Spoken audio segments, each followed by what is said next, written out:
अगर आपको इस कहानी के पिछले भाग सुनना चाहते हैं तो मैं आपको लिंक डिस्क्रिप्शन बॉक्स में दे दूंगी और साथ ही कमेंट बॉक्स में पिन कर दूंगी, तो वहाँ से जाकर सुन सकते हैं। आप सुनिए आगे। कहानी अमर के नज़रिए से। मैं इस वक्त जैसी सिचुएशन में था, मुझे खुद ही अपने आप पर तरस आ रहा था। इत्तेफाक से जो लड़की इस वक्त मेरे साथ मेरे पीछे चल रही थी, वो मेरी होने वाली बीवी थी। हम दोनों पुणे यूनिवर्सिटी में अकेले थे। अगर हैरी चला गया होता तो चारों तरफ अंधेरा था। रोशनी का नाम पर सीढ़ियों के आसपास बने क्लासरूम के कांच की खिड़कियों से आती हल्की चांदनी ही थी। मगर इसके बावजूद मेरा रोमांटिक होने जैसा कोई इरादा नहीं बन पा रहा था। हमारे बदले अगर कोई और कपल यहाँ इस सिचुएशन में होता तो शायद उनके लिए पिकनिक जैसी अपॉर्चुनिटी होती। मगर मेरी मंगेतर तो सारे जहां से निराली है। छत से नीचे आने के दौरान वो अब तक मुझसे कम से कम 6 बार टकरा चुकी थी। जितनी बार हम लोग टर्न लेते वो दीवार से टकरा कर गिर जाती। इससे बेहतर तो यही होता है कि मैं उसको उठा कर ले जाऊं। बट आई कैन श्योर ऐसा करते ही मिस अनाया चिल्ला चिल्ला कर ही यूनिवर्सिटी की सारी दीवारें तोड़ डालेगी। सो मैंने कोई रिस्क नहीं लिया और चुपचाप अपनी गिरती पड़ती मंगेतर को संभालते हुए वापस लाइब्रेरी तक पहुंच गया। जैसे ही मैं रुका, वह एक बार फिर से मुझसे आ टकराई। इस बार मैंने उसे झलाते हुए टोका, तुम्हें रात को बिल्कुल नहीं दिखता क्या? नाइट ब्लाइंडनेस से इतनी देर से यहाँ वहाँ टकरा रही हो। अनाया, सॉरी, नाइट ब्लाइंडनेस नहीं है मुझे बस अंधेरे से डर लगता है। और वो क्यों भला? अनाया, पता नहीं, बस अंधेरा होते ही मुझे ऐसा लगता है जैसे चारों तरफ से बड़े बड़े मॉन्स्टर निकलकर मुझे खाने आ रहे हैं। और मुझे ऐसा फील होता है जैसे जैसे कोई मेरा गला दबा रहा हो। तुम लाइब्रेरी में क्यों चिल्लाई थी? अनाया, अरे वही तो बताया आपको। लाइट बंद होते ही बुक्स की अलमारी के पीछे से एक बड़ा सा मॉन्स्टर बाहर आया और उसने मुझे खा लिया था। बस इसीलिए मैं घबरा गई। हाँ, फिर भी आप मेरे सामने सही सलामत खड़ी है, कमाल है। नहीं, मैंने चिढ़ते हुए कहा। अनाया मुंह बनाते हुए, आपको पता है भगवान आपको एक चीज़ देना भूल गए। क्या? अनाया गुस्से में हाथ बांधते हुए, सींग, बिना सींग वाले मॉन्स्टर है आप। मैंने कोई जवाब नहीं दिया और वहाँ से जाने लगा। तभी 4-5 कदम ही गया होऊंगा कि वह भागती हुई मेरे पास आ गई और मेरे शर्ट का एक कोना पकड़कर मेरे साथ साथ चलने लगी। अब बिना सींग वाले मॉन्स्टर के पीछे क्यों आ रही हैं आप? अनाया, खबरदार, जो मुझे अकेला छोड़कर कहीं जाने की कोशिश की। मुझे उसकी इस हरकत पर हंसी आ रही थी। हम दोनों ही अब चुपचाप कैंपस गार्डन में चल रहे थे। अनाया ने एक बार सिर उठाकर छत की तरफ देखा, मगर अब वहाँ कोई नहीं था। शायद हैरी भी जा चुका था। अनाया, हम लोग कहाँ जा रहे हैं सर? यहाँ क्लिनिक में एक मिनी जनरेटर है। क्लिनिक की चाबी है मेरे पास। रात को वो वहाँ रुक सकते हैं, लेकिन वहाँ बेड सिर्फ एक ही है, तो अगर तुम्हें कोई प्रॉब्लम ना हो तो। इतना सुनना था कि उसने मुझे धक्का देकर खुद से दूर कर दिया। अनाया गुर्राते हुए, सोचिएगा भी मत, मुझे उसे परेशान करने में मजा आ रहा था और कोई ऑप्शन नहीं है। उसने मुझे घूर कर देखा और चुपचाप आगे बढ़कर क्लिनिक के दरवाजे पर खड़ी हो गई। मैंने ताला खोला और फिर हम दोनों ही अंदर थे। मिनी जनरेटर स्टार्ट करते ही कमरे में रोशनी आ गई और अनाया खुशी से चौंकते हुए बेड पर जा बैठी। उसने अपनी पॉकेट से चॉकलेट निकाली और खाने लगी।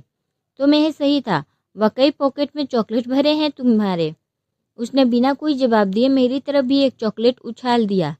अनाया की मेहरबानी से हमें भूखे सोने की नौबत नहीं आई थी। खाने के बाद उसने पूरे बेड पर अकेले कब्जा कर लिया। मैंने जैसे ही सिर्फ एक कॉर्नर पर बैठने की कोशिश की, उसने बड़ी बड़ी बेरहमी से धक्का देते हुए मुझे उठा दिया और पसर कर बेड पर सो गई। अनाया धमकाते हुए, खबरदार, जो अगर रात को मेरे पास सोने की कोशिश भी की आपने। मैं दीवार पर टेक लगाए हाथ बांधे मुस्कुराते हुए उसे देख रहा था। अब क्या पता रात को मेरा मूड चेंज हो जाए और फिर। मेरी बात पूरी होने से पहले उसने एक कुशन उठाकर मेरे सिर पर दे मारा। अब मेरी हंसी नहीं रुक रही थी। ओह गॉड, ये लड़की, मुझे भी कोई शौक नहीं है तुम्हारे साथ सोने का। डरने की जरूरत नहीं है, मैं नहीं आ रहा तुम्हारे पास। अनाया, आने की कोशिश भी मत कीजिएगा वरना। रियली? वरना क्या कर लोगी आप मिस पारेख? मैं फिर से हंसा। अनाया चाकू दिखाकर धमकाते हुए, नेक्स्ट टाइम इससे मारूंगी, समझे? ओके, मैं डर गया, अब सो जाओ। उसने दूसरी तरफ करवट लेकर आंखें मूंद ली। मैंने आहिस्ता से उसके पास आकर उसे ब्लैंकेट से अच्छे से कवर किया। Anaya, good night sir, good night. मैं वही पास में पड़े सोफे पर लेटकर सोने की कोशिश करने लगा। मेरी आंखें भारी होने लगी थी कि तभी मुझे महसूस हुआ मेरी बॉडी पर कुछ सरक रहा है।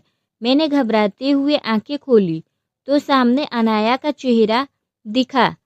उसका चेहरा मुश्किल से मुझसे 1 इंच दूर होगा। उसके बाल मेरे गले के आसपास बिखरे हुए थे। वो मेरे इतने करीब थी कि मैं जरा भी हिल नहीं पा रहा था और वो आंखें बड़ी बड़ी करके मुझे घूरे जा रही थी। पहली बार मैंने उसे इतने करीब से देखा था। अनाया, आप तो सो गए थे ना, फिर जग कैसे गए? मैंने खींचते हुए कहा। आधी रात को नागिन की तरह मेरी छाती पर लौट रही हो और ऊपर से पूछ रही हो मैं जाग कैसे गया। कर क्या रही हो तुम यहाँ? पूरा बेड कम पड़ रहा था जो अब यहाँ भी आ गई। अनाया, ओह सॉरी सर, वो एक्चुअली मुझे ना मिस्टर हैंडसम के बिना नींद नहीं आती, उसने रोने सूरत बताते हुए कहा।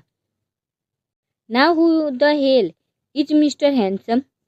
अनाया, वो मेरा टेडी बियर है। मुझे रात को उसको पकड़कर सोने की आदत है, उसके बिना मुझे नींद नहीं आती। तुम चाहती हो मैं तुम्हारा टेडी बनूं अब? इतना सुनते ही उसने मुझे मारना शुरू कर दिया। अब मार क्यों रही हो? अनाया चिढ़ते हुए, मुझे बस एक पिलो और दे दीजिए, मैं उसी को पकड़कर सो जाऊंगी। मेरे पास भी बस एक ही था और फिर भी मैंने वो उठाकर उसे दे दिया। पिलो लेकर वो खुशी से बेड की तरफ बढ़ी, मगर फिर जैसे ही उसे कुछ याद आया उसने मेरी तरफ पलटते हुए पूछा, अनाया, आप बिना पिलो को कैसे सो पाएंगे? मैं ऐसे ही सो जाऊंगा, डोंट वेरी। और फिर मेरी हैरानी का ठिकाना नहीं रहा जब उसने आगे बढ़कर मेरे गालों पर किस कर लिया। अनाया, सॉरी, मैंने आपको मॉन्स्टर बोला, आप बहुत अच्छे हैं। इसके बाद वो सीधे बेड पर जाकर बच्चों की तरह सो गई। उसके दोनों हाथों से कसकर पिलो को पकड़ रखा था और अपना एक पैर भी उसके ऊपर चढ़ा रखा था। मैं मुस्कुराता हुआ उसे तब तक देखता रहा जब तक कि मुझे नींद नहीं आ गई। सबसे अच्छी किस्मत अगर आज के दिन किसी की थी तो वह शायद उस पिलो की थी जो इस वक्त अनाया के हाथ में था। कहानी अनाया की नज़र से। सुबह तक मेरी नींद खुली तो मैंने खुद को अपने कमरे में पाया। मुझे कल रात की बातें याद आई। मैंने झटके से उठकर इधर उधर नजरें दौड़ाई। हाँ, ये वाकई मेरा ही रूम था, मगर मैं यहाँ कैसे आई और अमर सर कहाँ गए? कई सवाल मेरे मन में थे और जवाब सिर्फ एक था, अमर सर। मैंने फौरन अपना फ़ोन उठाया। हैरान होने की ज़रूरत नहीं है, मेरे पास एक फ़ोन इमरजेंसी के लिए हमेशा मौजूद होता है, जो ज़्यादातर घर पर ही रहता है। दूसरा वाला हमेशा मेरे पास रहता था, इसलिए क्योंकि कल उस जल्लाद ने बड़ी बेरहमी से उसका कत्ल कर दिया था, तो अनफॉर्चुनेटली अब मैं उसके लिए है शब्द का यूज नहीं कर सकती। मैंने फ़ोन देखा और मेरे होश पक्का हो गया। उस पर जूली के 40 मिस कॉल पड़े हुए थे। मैंने उसको फ़ौरन कॉल किया, मगर कॉल रिसीव होते ही फ़ौरन फ़ोन को खुद से दूर कर कानों पर हाथ रख लिया। दूसरे साइड से जूली के इतने ज़ोर से चीखने की आवाज़ आ रही थी, अगर मैं एक सेकेंड भी फ़ोन के कान से लगाकर रखती तो शायद मेरे कान के पर्दे ही फट जाते। जब वो थोड़ी नॉर्मल हुई तो मैंने फ़ोन वापस कान से लगाया। जूली चीखते हुए, मिल गई तेनू फुर्सत, बॉयफ्रेंड मिल गया तो फ्रेंड तो भूल ही गई। मेरे अंदर उसे इस बात का जवाब देने की हिम्मत नहीं थी, सो मैंने बात बदलने की कोशिश की। किने भी मुंडे आ जावे, साड़ा दिल तो तुहाड़ा ही रहना है कुड़िए। जूली, ओ तेरी, सवेरे सवेरे पंजाबी मक्खन मार रही तू मैनू। सॉरी, मेरा फ़ोन टूट गया था, इसीलिए बात नहीं पाई तुमसे। कॉलेज में मिलते हैं। जूली, वही बताने के लिए फ़ोन किया है, मैंने हॉस्पिटल जाना सी, so I will be late. Okay कहकर मैंने फ़ोन काट दिया। जूली के पैर की हड्डी बचपन से टूट गई थी, हालांकि अब वो बिल्कुल ठीक है, मगर समय समय पर उसे अब भी डॉक्टर के से चेकअप करवाना पड़ता है। मुझे खुद हैरानी होती है इस लड़की ने खुद अपना पैर इतनी बुरी तरह तोड़ा कैसा होगा। फटाफट तैयार होकर मैं कॉलेज निकल गई। जैसे ही मैंने कॉलेज में एंट्री मारी, किसी ने मेरे कंधे पर हाथ रख दिया। मैंने देखा तो ये समर था, जो मेरे कंधे पर हाथ रखे मेरे बगल में चल रहा था। मुझे अपनी तरफ देखता पाकर अपना दूसरा हाथ हिलाते हुए मुस्कुराकर वो बोला, हाय प्रिंसेस। हाय, मैं भी कोशिश कर थोड़ा मुस्कुराई। समर मुझे लेकर सीधे क्लास में गया, मगर वहाँ जाने से ज़्यादा इंटरेस्ट मुझे इस वक्त अमर सर के ऑफिस जाने में था। लेकिन मजबूरी में जाकर मैं क्लास में बैठ गई। 3 घंटे के बाद लंच ब्रेक हुई। जूली अब तक नहीं आई थी। समर, अनाया, तुम आज ये प्लेट चबाना चाहती हो क्या? मैंने हैरानी से उसकी तरफ देखा। उसने मेरी प्लेट की तरफ इशारा किया। मैं कब से खाली प्लेट पर चम्मच मार रही थी और तभी वो आती दिखी, जूली। वो अभी आकर हमारे साथ ही बैठ गई। समर एक टिफिन बॉक्स देते हुए, मॉम ने कुछ भेजा है स्पेशली तुम दोनों के लिए। जूली देखते हुए, आलू के पराठे, मेनू चाहिए। सच्ची तुम्हारी बीजी ने भेजा है ये हमारे वास्ते। समर हंसते हुए, आई मीन अभी मम्मा ने भेजा है तुम दोनों के लिए। इसके साथ ही अब हम सब ठहाका मारकर हंसने लगे। वैसे बाकी सब है कहाँ? मैंने पराठा खाते हुए पूछा।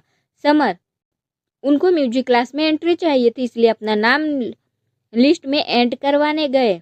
हम दोनों भी है उस क्लास में। समर, ओके, मैं भी आ जाता हूँ तुम दोनों की कंपनी देने के लिए। मैंने और जूली एक साथ कहा, तुम्हें क्या ज़रूरत है कंपनी की? जैसे ही वहाँ एंट्री मारोगे तुम्हारे आगे पीछे लड़कियाँ की लाइन लग जाएगी। समर स्टाइल से बालों को हाथ घुमाते हुए, ऐसा बिल्कुल नहीं है। अब सब हमारी शक्लें देख देख कर बोर हो चुके हैं।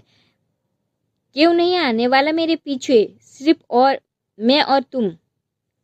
मैंने उसके हाथ पर एक थप्पड़ मारते हुए कहा, don't ever try to flirt with me. Samar, अरे यार, बिलीव मी अनाया, कोई नहीं आएगी। मैं और जूली एक साथ, लगी सर? समर, ओके, 1000 रुपी इन, चलो फिर अभी देख लेते हैं। हम तीनों म्यूजिक रूम की तरफ बढ़े और तभी Samar, I love you baby. Samar, baby, can I take a selfie with you? Samar, आज रात मेरे साथ डेट पर चलो ना बेबी। आवाज़ तो और भी बहुत सारी आ रही थी, पर वो आवाज़ ऐसी थी कि मैं वहाँ उन सब का जिक्र नहीं कर सकती। मैं और जूली एक साइड खड़े पेट पकड़कर हंस रहे थे और समर बुरी तरह चिढ़ रहा था। समर, फाइन, ये लो अपने पैसे, कहकर उसने मुंह बनाते हुए 1000 रुपये मेरे हाथ में रख दिए। जूली समर के गाल खींचते हुए, तेनू खुद नहीं पता कितनी बड़ी फैन फ्लोइंग है इत्थे बैंड ऑफ बॉयज की। इससे पहले कि हम लोग कुछ और कहा या फिर कह पाते, लड़कियों ने हुजूम समर के ऊपर टूट पड़ा। कुछ तो उसे शॉर्टलेस करने तक पर उतर आई थी और कुछ उसके साथ सेल्फी लेने में बिजी थी। समर, अनाया हेल्प प्लीज, मैंने एक आंख दबाते हुए कहा। Well you need a bodyguard, enjoy baby. मैं और जूली दोनों ही हंसते हुए वहां से सीधे लॉकर रूम की तरफ बढ़ गए। कितने पागल फैंस हैं यहाँ इन चारों के। मैंने अपना लॉकर खोलते हुए कहा, सेलिब्रिटीज को इस तरह खुलेआम घूमना नहीं चाहिए। बेहतर होता अगर वो घर से ही पढ़ाई करता। बेचारा समर। जूली, पर मेनू कोई फर्क नहीं पड़ता। In fact I am happy. मैंने समर से मिलने के बाद यूट्यूब पर इनके वीडियोस देखे थे। क्या बकवास वीडियो थे यार। सीरियसली, गिटार पकड़कर चिल्ला रहे थे सारे, गा कम रहे थे, गला ज़्यादा फाड़ रहे थे और पब्लिक पागल हुई जा रही थी इस पर। मैंने मुंह बनाते हुए कहा। इतना सुनना था कि जूली ने गुस्से से एक झटके से मुझे अपनी तरफ घुमाया। जूली, तेरी हिम्मत कैसी हुई उनके बारे में ऐसे बोलने की? मुझे अब उसे छेड़ने में मजा आ रहा था। भले ही जूली उन चिपकू लड़कियों की तरह बिहेव नहीं करती थी, मगर थी तो आखिर बैंड ऑफ बॉयज की डाई हार्ड फैन भी। ओह कम ऑन, अब तू भी उन छिपकलियों जैसे रिएक्ट मत कर। जूली, बैंड ऑफ बॉयज जिन्ना पॉपुलर दूजा कोई बैंड नहीं है। इन्हें कम टाइम विच इन्हें पॉपुलर हुए हैं। मैं तो तब से ओदी फैन हूँ, जब ओनू कोई जानता भी नहीं था। मैं इससे पहले कुछ और बोलकर उसे गुस्सा को भड़काती, उससे जैसे कुछ याद आया। जूली, अनाया मैनू एक गल दस। जूली, तू समर नू किवे जानती आ? मेरे दिमाग में उस रात की सारी घटनाएं जैसे एक फिल्म की तरह एक सेकेंड में ही मेरी आंखों के सामने घूम गई। जब मैं समर से पहली बार मिली थी, मुझे चुप देख जूली ने फिर मुझे झकझोरा। जूली, दस न मैनू सबनू छड़ के तेरे से ही दोस्ती क्यों की उसने। मैं अपने बचाव में कुछ कहती उससे पहले ही हिल्स की आवाज़ से पूरा लॉकर रूम गूंज गया। इत्तेफाक से इस वक्त बस हम दो ही थे जो इस वक्त वहाँ मौजूद थे, और अब वो भी थी साक्षी। ब्रेक ओवर होने में अभी काफ़ी वक्त था। अपनी खुली स्ट्रेट जुल्फे और से खेलते हुए उसने लॉकर रूम में कदम रखा। उसकी चमचमाती लिपस्टिक देखकर ही लग रहा था कि वो अभी अभी मेकअप थोप कर आई है। साक्षी, तुम्हारी बेस्ट फ्रेंड ने बताया नहीं तुम्हें वो कैसे जानती है उन लड़कों को? ये बात उसने बेशक जूली से कही थी, मगर नजरें उसने मेरी तरफ करके एक जहरीली मुस्कान मुझे दी थी। जूली ने फौरन मेरा चेहरा अपनी तरफ घुमाते हुए मेरी आंखों में झांका, मानो पूछ रही हो ऐसा भी क्या है जो इस चुड़ैल को पता है मगर उसे नहीं पता। साक्षी, शायद वह किसी खास लड़की से किसी खास जगह पर पहले ही मिल चुके हैं। वो शरारत से हंसी। अब मुझसे गुस्सा कंट्रोल नहीं हो रहा था। जूली, और तुम्हें ये सब कैसे पता? साक्षी मुस्कुराते हुए, ओ प्लीज, ऐसी कौन सी खबर है जो साक्षी मलिक को अछूती है? मेरे कनेक्शन बहुत स्ट्रांग है। Oh really? वरना मुझे तो लगा था तुम्हारे बस केमिस्ट्री की कमाल है, वो भी मिस्टर स्वप्निल घोष के साथ। जूली ने एक बार फिर जोर से मेरा हाथ दबाकर मुझे घूर कर देखा। साक्षी हंसी, ना, connection from our math teacher actually. Am I right Anaya? मेरे चेहरे का रंग उड़ गया। अमर सर का नाम सुनते ही जूली का मुंह लटक गया। जूली हैरानी से, अमर सर के साथ? साक्षी अपनी जुबान को ओठों पर फेरते हुए, टेस्ट बहुत अच्छा है तुम्हारी फ्रेंड का। तुम तो बेस्ट फ्रेंड हो ना उसकी। तुम्हें भी नहीं बताया उसने? कहकर उसने मेरी तरफ एक स्माइल फेंकी और जैसे आई थी वैसे ही मटकते हुए वहां से चली गई। क्या मतलब था इस चुड़ैल का? तो क्या वो अमर सर के साथ भी? ये ख्याल आते ही मेरा खून इतनी जोर से खौला कि मैं अपनी बॉडी से भाप उड़ाती हुई महसूस कर रही थी। उससे पहले कि मैं दौड़कर उसके साथ पैर तोड़ती, जूली ने मुझे धक्का देकर जमीन पर गिरा दिया और मेरे ऊपर चढ़ते हुए गुस्से में चिल्लाई, जूली, होर की वो सीक्रेट छुपा रखते हैं तूने? दस दे मेनू, नहीं तो कत्ल कर देना है मैंने आज तेरा। मैं सांस लेने की कोशिश करते हुए चिल्लाई, बता रही हूँ मेरी माँ, सब बता रही हूँ, छोड़ मुझे। जूली ने मेरे ऊपर से झटके से मुझे गुस्से में देखा। बेल बज चुकी थी, मगर क्लासेज की परवाह किए बिना वह मुझे लेकर उसी वक्त घर के लिए निकल गई। वैसे भी आज बस म्यूजिक क्लास ही होनी थी, तो लकीली हम पर कोई फाइन नहीं होने वाला था। जूली, तो तू अमर सर से शादी कर रही है? मैंने हाँ में सिर हिलाया। जूली, और समर ने तुझे मिस्टर घोष से बचाया, इसीलिए वो तेरा फ्रेंड बन गया? मैंने फिर हाँ में सिर हिलाया। अचानक वो एक झटके से उठकर मेरे पास आई और मुझे झकझोरते हुए गिड़गिड़ाते हुए कहने लगी, जूली, अनाया मैनू अपनी लाइफ दे दे, मैनू तहाड़ी लाइफ चाहिए। मैंने मन में ही सोचा, दे तो दी तुझे अपनी जिंदगी, अब और क्या दूं तुम्हें जूली। कल खुद में उसकी लाइफ पाने के लिए तड़प रही थी जब हैरी ने मेरे सामने उसके लिए अपने प्यार का इजहार किया था। काश कि मैं ऐसा कर पाती जूली। मेरी बात पूरी भी नहीं हुई थी कि उसने खींचकर मुझे एक थप्पड़ दे मारा। अब यह बिल्कुल अनएक्सपेक्टेड था। ठीक उसी पल मेरा भी हाथ घूमा और मैंने भी उसके गाल पर एक चिपका दी। अब हम दोनों चुपचाप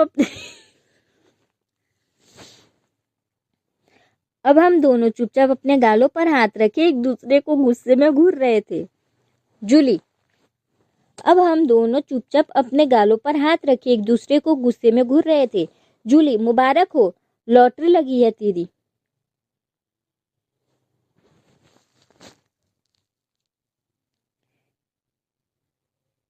हाँ, जहनुम की टिकट निकाली है लॉटरी में। क्या बकवास कर रही है? जूली, कॉलेज में सबसे हैंडसम टीचर मेरे अमर सर नु छीन लिया तूने, और की चाहिए तेनू? मैं मन ही मन गुर्राई, मुझे बस हैरी चाहिए। जो तूने छीन लिया है। अमर सर तो जैसे प्यार लुटाते हैं ना तुझ मुझ पर अमर सर तो जैसे प्यार लुटाते हैं ना मुझ पर, हर दूसरे दिन उस आदमी को मुझे अपने ऑफिस में बुलाकर डांटना होता है। ये नहीं कि बच्ची समझकर पास ही कर दे।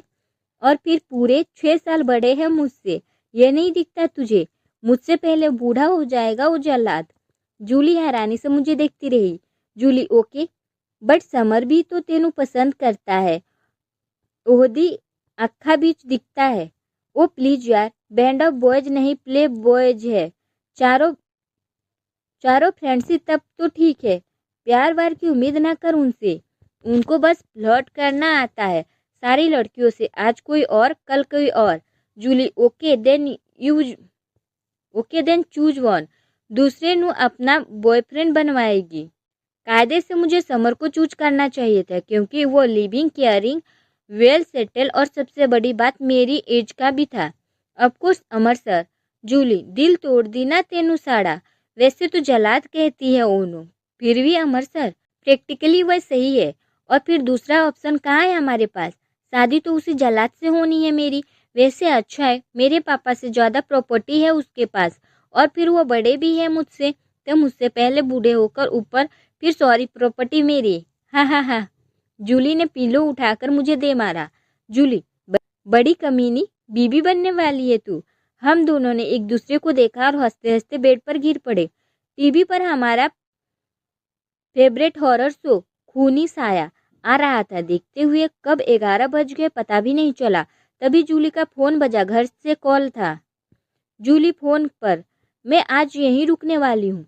जूली की मम्मी, 10 मिनट के अंदर अगर तू घर नहीं पहुंची तो 10 दिन तक घर में घुसने नहीं दूंगी तुम्हें।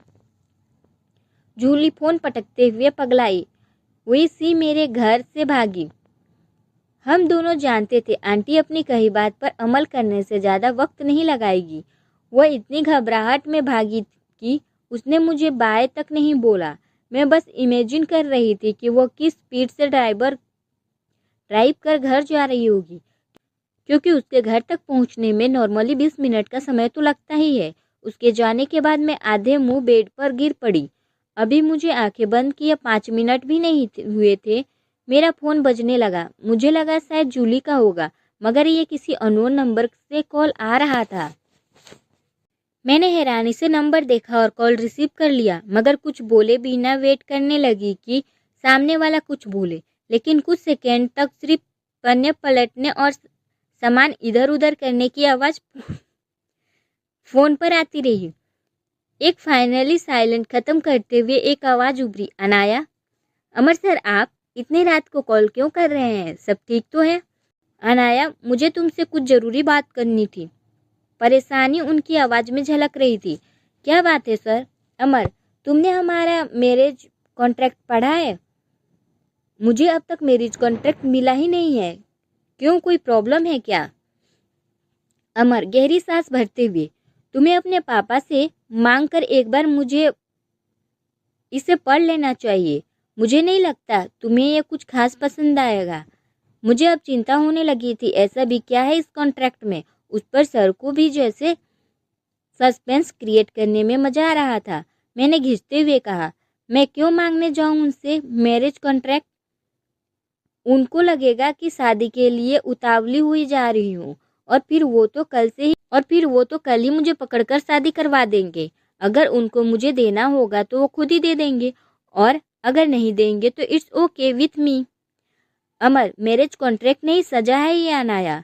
ऐसा भी क्या लिखा है इसमें? और फिर एक मैरिज कॉन्ट्रैक्ट में हो भी क्या सकता है? ज़्यादा से ज़्यादा यही ना कि हम मिनिमम या मैक्सिमम कितने दिन तक इस शादी को बनाए रखना है। अमर, मैं तुम्हें कुछ पॉइंट्स बता रहा हूँ, फिर तुम खुद डिसाइड करना, ओके? अमर, इस कॉन्ट्रैक्ट के मुताबिक हम दोनों कभी भी एक दूसरे से डाइवोर्स नहीं दे सकते। अगर हम दोनों में किसी ने भी ऐसा करने की कोशिश की तो हमें अपने पेरेंट्स की प्रॉपर्टी से बेदखल कर दिया जाएगा, और हमें सिर्फ इतने पैसे दिए जाएंगे जो हमारे रहने और खाने के लिए ज़रूरी होंगे। इतना सुनना था कि मेरे हाथ से फ़ोन गिरते गिरते बचा। ये क्या ज़बरदस्ती है? मैंने किसी तरह खुद को संभाला। एक फ़ोन ऑलरेडी उस जल्लाद की मेहरबानी से टूट चुका था। अब इस भयानक मैरिज कॉन्ट्रैक्ट की शर्त सुनकर कहीं ये दूसरा फ़ोन भी ना टूट जाए। अमर, यही तो मैं भी कह रहा हूँ, क्या ज़बरदस्ती है। दूसरी शर्त यह है कि हमारे बच्चे तब तक नहीं होने चाहिए जब तक तुम कम से कम 25 साल की भी नहीं हो जाती, लेकिन जब तक तुम 25 की होगी मैं 32 का हो जाऊंगा और मुझे बच्चे 30 की एज में चाहिए। तो मुझे ये शर्त बिल्कुल मंजूर नहीं है। इस बार सर की बातें सुनते ही वाकई मेरा फ़ोन मेरे हाथ से छूटकर नीचे गिर गया। अच्छी बात यह रही कि फ़ोन बेड पर ही गिरा था। मैं फ़ोन से दूर बैठकर उसे ऐसे घूरने लगी जैसे उसमें कीड़े पड़ गए हो। फ़ोन हाथ में उठाने के बजाय मैंने स्पीकर ऑन कर दिया और ऐसी बातें करने लगी। आपका दिमाग खराब हो गया है। अब हमारी जिंदगी दांव पर लगी है और आपको बच्चों की ही पड़ी है। अमर झुलाते हुए, मैं बस प्रैक्टिकल होकर बात कर रहा हूँ। हम दोनों कुछ भी कर ले, ये शादी तो रुकने वाली है नहीं, और कुछ नहीं तो कम से कम वो तुम्हारी माँ बनने का एज घटाकर 25 से 23 तो कर ही सकते हैं। मेरा अब खून खोल रहा था। कुछ देर में तो मैं फ़ोन को घूरती रही। इस वक्त अगर वो जल्लाद मेरे सामने होता तो शायद मैं उसका सर फोड़ चुकी होती। वेट ए सेकेंड, पहले तो आप इस सब बात के खिलाफ थे कि इस मैरिज कॉन्ट्रैक्ट के मुताबिक हम एक दूसरे को डाइवोर्स नहीं दे सकते थे। यानी अगर ये शर्त नहीं होती तो मुझसे शादी करने के बाद जब भी आपका मन भर जाता आप मुझे छोड़ देते। ऊपर से अब आपको 3 साल के अंदर बच्चे भी चाहिए। तो क्या मैं ये मान लूँ कि आप मुझे प्रेग्नेंट करके मुझे कभी भी डाइवोर्स देकर अकेला छोड़ देंगे? मैं गुस्से में चिल्लाई। अमर अचकचाती हुई, क्या बकवास कर रही हो? मैंने ऐसा कब कहा कि मैं तुम्हें डाइवोर्स दूंगा? लेकिन ये भी तो देखो, हम दोनों ही एक दूसरे को उम्मीदवारों पर कहीं से भी खरे नहीं उतरते हैं। आगे चलकर अगर ये रिश्ता हमारे लिए बोझ बन जाए तो? मैंने झल्लाते हुए कहा, साफ साफ क्यों नहीं कहते? आप मुझे मेरे बच्चों के साथ अकेला छोड़ने का प्लानिंग कर रहे हो? और समझाने की कोशिश करते हुए, तुम मेरी बात समझ ही नहीं रही हो। मैं बस उन पॉइंट्स को क्लियर करने की कोशिश कर रहा हूँ जो हमारे हिसाब से सही नहीं है। इसीलिए मैं तुमसे कह रहा था ये कॉन्ट्रैक्ट पढ़ने को। मैंने उनकी बात काटते हुए कहा, और आप ज़रूरत से ज़्यादा समझदार हैं, तभी शादी से पहले ही बच्चों से लेकर डाइवोर्स तक सब कुछ सोच रहे हैं। Amar, this is too much now. तुम अभी इतनी छोटी बच्ची हो कि तुमसे इस बारे में बात ही करना बेकार है। मैंने भी गुस्से में बेड पर मुक्का मारते हुए कहा, और आप इतने बड़े कद्दू हैं कि आपको भी ये नहीं पता आपको किससे क्या बात करनी चाहिए।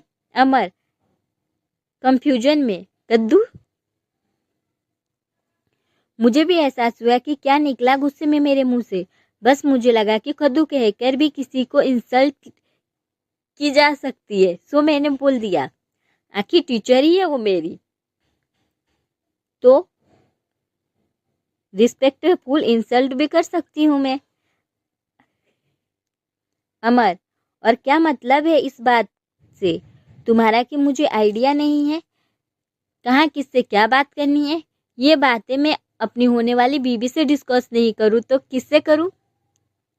अब मेरे पास कोई जवाब नहीं था। मैंने चुपचाप कॉल डिस्कनेक्ट कर दिया।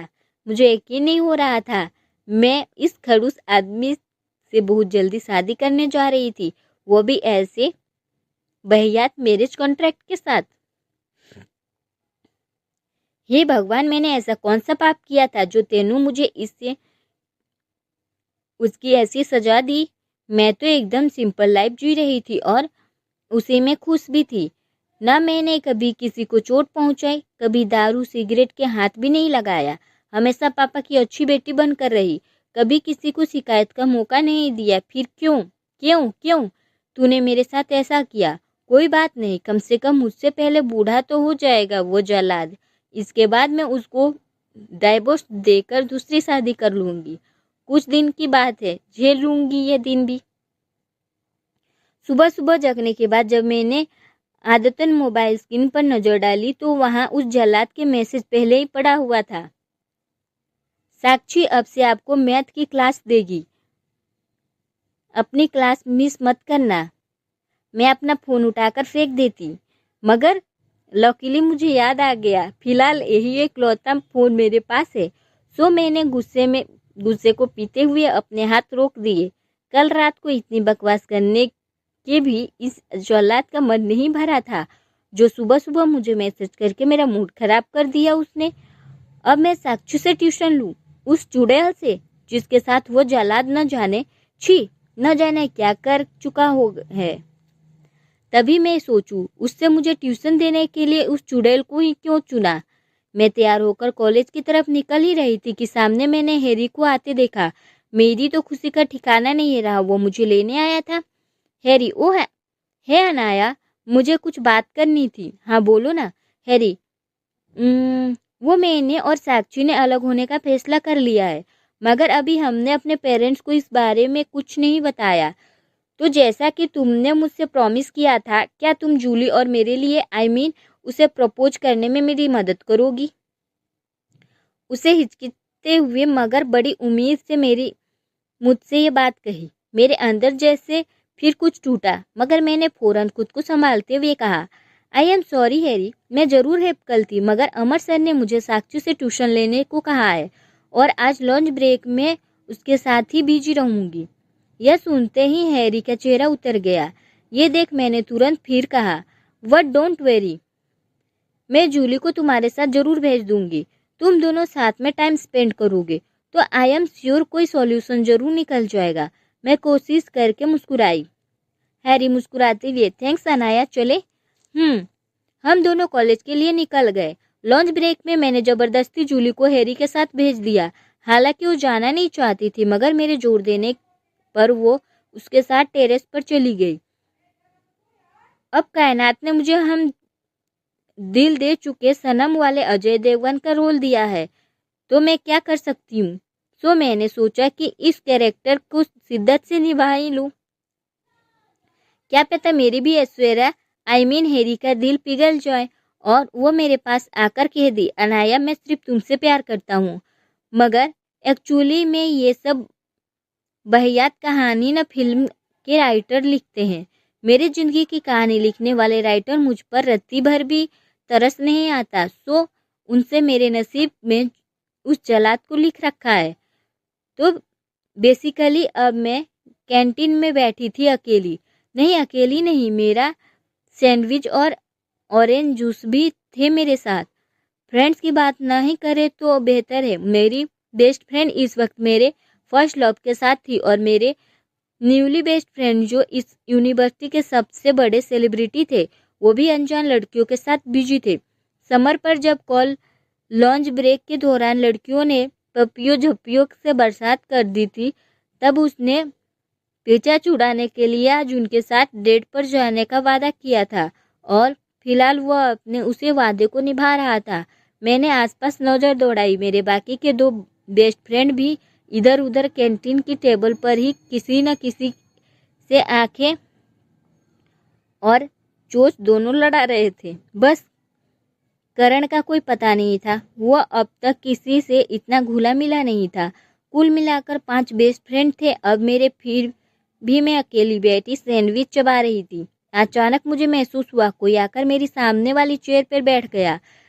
फाइनली मेरी ट्यूशन टीचर मेरे सामने बैठी थी। वो मुझे देखकर मुस्कुराई और मैंने उसे घूरकर देखा। आज उसने एक ढीली ढाली वाइट शर्ट और डेनिम जीन्स पहन रखी थी और अपने शर्ट वालों को एक मौसी सा बनाकर रखा था। फिर भी कह ढा रही थी, हे भगवान, मैं इसके जितनी खूबसूरत क्यों नहीं हूँ। मेरी आत्मा फिर से चिल्लाई। ऐसी हेयर स्टाइल मैंने भी एक बार घर पर ट्राई करने की कोशिश की थी। कसम से उस दिन आईने में जो लड़की मुझे नजर आ रही थी वो बिल्कुल रेलवे पटरी पर बैठकर आने जाने वाले एक आदमी अपने दर्द भरी दास्तान सुनाने वाली भिखारन जैसी लग रही थी, जो शायद महीनों तक नहाती भी नहीं है। साक्षी, मजाक उड़ाने वाले अंदाज में, तो तुम फिर से मैथ में फेल हो गई। मैंने कोई जवाब नहीं दिया और उसे घूरते हुए बड़ा सा मुंह फाड़कर सैंडविच की एक बड़ी सी बाइट ऐसे नोची जैसे सैंडविच नहीं, उस बीच साक्षी का गर्दन चबा रही हूँ। साक्षी, अमर सर ने कल शाम मुझे कॉल करके तुम्हें ट्यूशन देने को बोला था। मैंने अब भी कोई जवाब नहीं दिया तो वो झुककर मेरे करीब आती हुई बोली, साक्षी, डोंट बी शाय स्वीटहार्ट।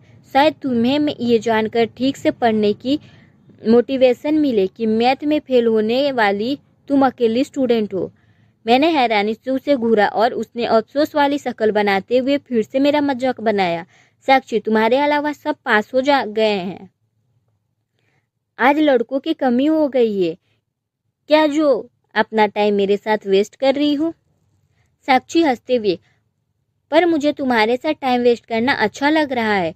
तुम चाहो तो हम दोनों बेस्ट फ्रेंड बन सकते हैं। उसने मुझे ऑफर दिया। मैं तुम्हारी जैसी कैरेक्टरलेस लड़कियों से दोस्ती नहीं करती। साक्षी इस बार जोर से हंसी।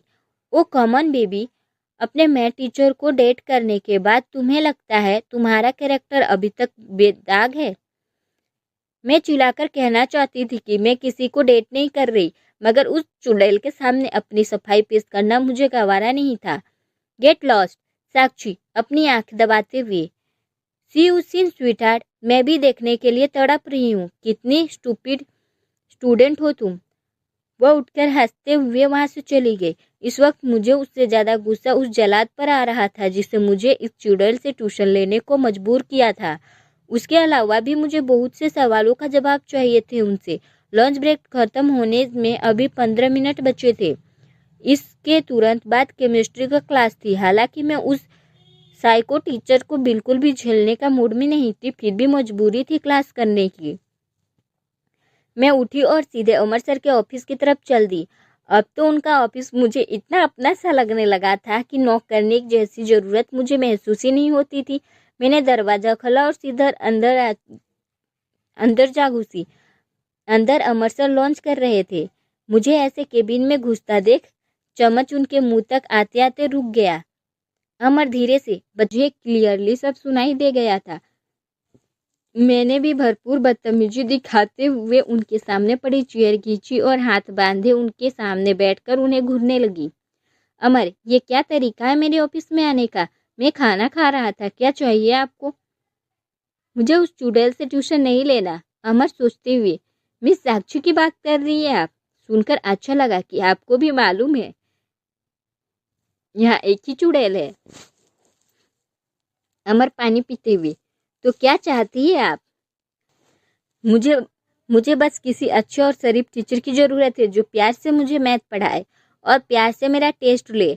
किसी कैरेक्टरलेस चुड़ैल नहीं जो रोज पता नहीं आपको कहाँ कहाँ से टेस्ट करती होगी। मैंने घुराते हुए कहा। इतना सुनना था कि अमर सर को पानी पीते ही जोर से खांसी आ गई और सारा पानी डेस्क पर और साथ मुझ पर भी जा गिरा।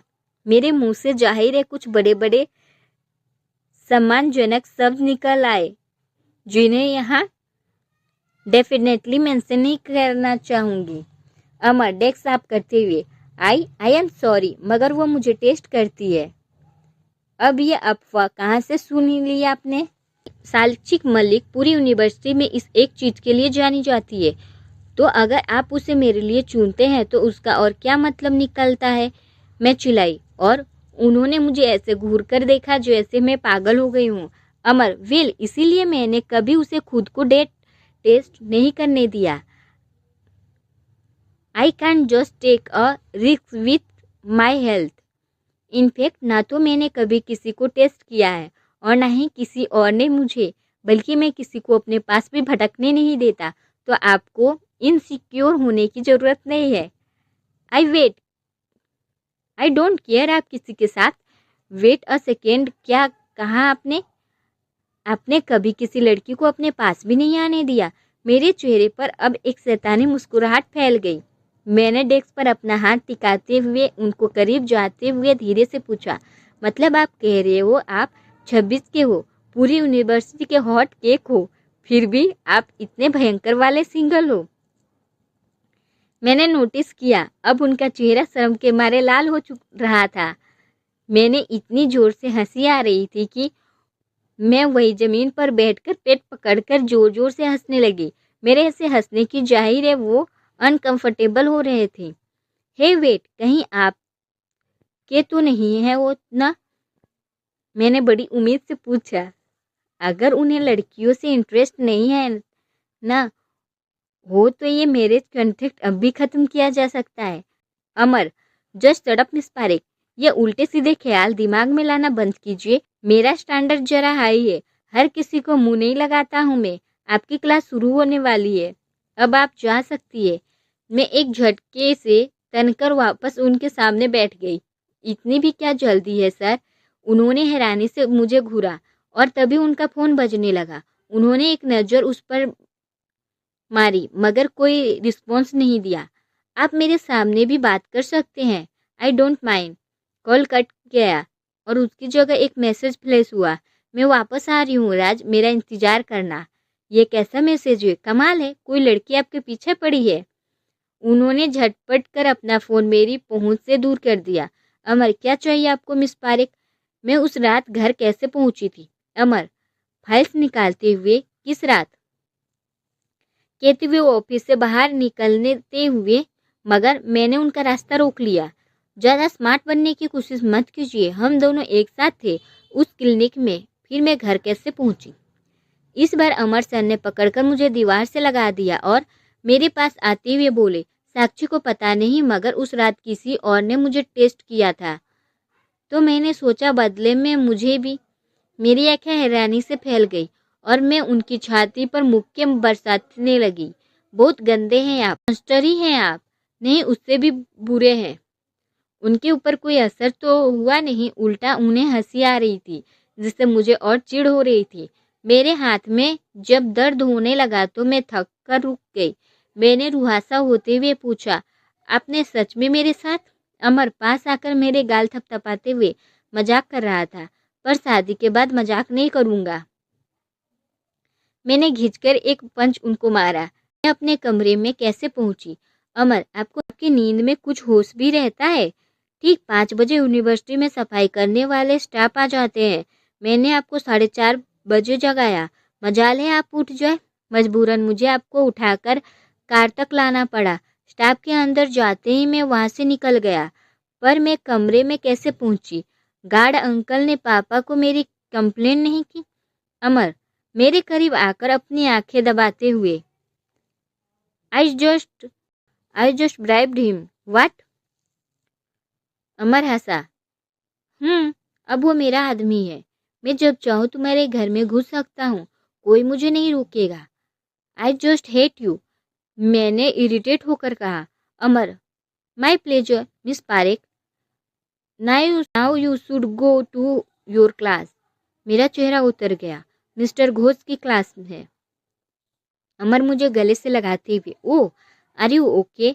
चाहो तो यहाँ रुक सकती हो, मुझे वैसे भी अभी एक क्लास लेने जाना है। No, I am fine sir. मैंने मुस्कुराने की कोशिश की और वहाँ से क्लास की तरफ बढ़ गई। दरवाजे पर पहुंचकर मैंने देखा मिस्टर घोष ऐसी एडजस्ट कर रहे थे। मैं चुपचाप वहाँ से सीधा सबसे पीछे वाली रो में चली गई। मैं उनको सामने पढ़ना ही नहीं चाहती थी। 2 मिनट बाद समर के क्लास में इंटर किया। उसके साथ वो कल वाली लड़की भी थी। बाकी लड़कों के साथ भी 2-2 लड़कियां थी। मतलब गजब है, प्ले बॉय है सारे। मुझ पर नजरें पड़ते ही समर ने उसे छोड़ा और आकर चुपचाप मेरे पास वाली सीट पर बैठ गया। समर, अपनी पंजाबी कुड़ी नहीं दिख रही? अब मुझे भी ध्यान आया, जूली अब तक वापस ही नहीं आई थी। उससे पहले कि मैं कुछ और सोच या बोल पाती, मिस्टर घोष ने अपना गला साफ करते हुए सबको शांत हो जाने को संकेत दिया। पूरी क्लास में सन्नाटा छा गया। मिस्टर घोष, आपको पता है इंडिया की सबसे खतरनाक रिवर कौन सी है? कुछ आवाजें आई। Vishwamitra I guess. Mister Ghosh, ना भावना, क्योंकि इसमें हर कोई बह जाता है। पूरी क्लास ठहाकों से गूंज उठी। कभी मैं भी उनको इन जोक्स पर खूब हंसती थी, मगर जब से मैंने उनका असली चेहरा देखा था मुझे उनकी क्लास में कोई इंटरेस्ट ही नहीं रह गया था। उन्होंने आज केमिकल फार्मूला डिस्कस करना शुरू किया और बीच बीच में पूछने भी लगे। ये मेरा फेवरेट पार्ट था। सो मुझे यकीन था कि ये सब क्वेश्चन है, राइट आंसर दे सकती हूँ। मुझे अपने पेट में कुछ हलचल सी महसूस हुई। अचानक दर्द। डेफिनेटली 2 नंबर आई थी। अब मुझे याद आया, साक्षी के सामने देखकर मैंने सैंडविच जो भी हालत की थी उसमें मौजूद सारे वेजिटेबल साबुत फार्म में ही मेरे पेट में चले गए थे। और जब वहां आकर उछल कूद करके मेरे लिए अनकंफर्टेबल सीन क्रिएट कर रहे थे। मिस्टर घोष ने एक क्वेश्चन पूछा और मैंने इमीडिएटली हाथ ऊपर कर दिया। Mister Ghosh, yes miss Parekh, आपको सही तो पहचाना न मैंने। मुस्कुराते हुए उन्होंने मुझे घूरा। मैंने झट से जवाब दिया और बोली, sir I need to go to washroom, may I. Mister Ghosh, आपका जवाब गलत था miss Parekh, but it's okay, you may go. कहते हुए उन्होंने एक हॉल पास निकला और मेरी तरफ बढ़ा दिए। मैं उसे लेकर सीधा बाथरूम की तरफ भागी। मेरे पेट में इतनी जोर से दर्द हो रहा था कि मैंने बिना कुछ सोचे समझे सीधे वॉशरूम में जा घुसी। इससे पहले कि मैं अपना काम शुरू करती, मुझे महसूस हुआ वहाँ अकेली नहीं थी। मैं हड़बड़ाकर पीछे मुड़कर देखा और मैं गिरते गिरते बची। मेरी बेस्ट फ्रेंड जूली भी वहाँ मौजूद थी, मगर इत्तेफाक से वो वहाँ अकेली नहीं थी, हैरी भी उसके साथ।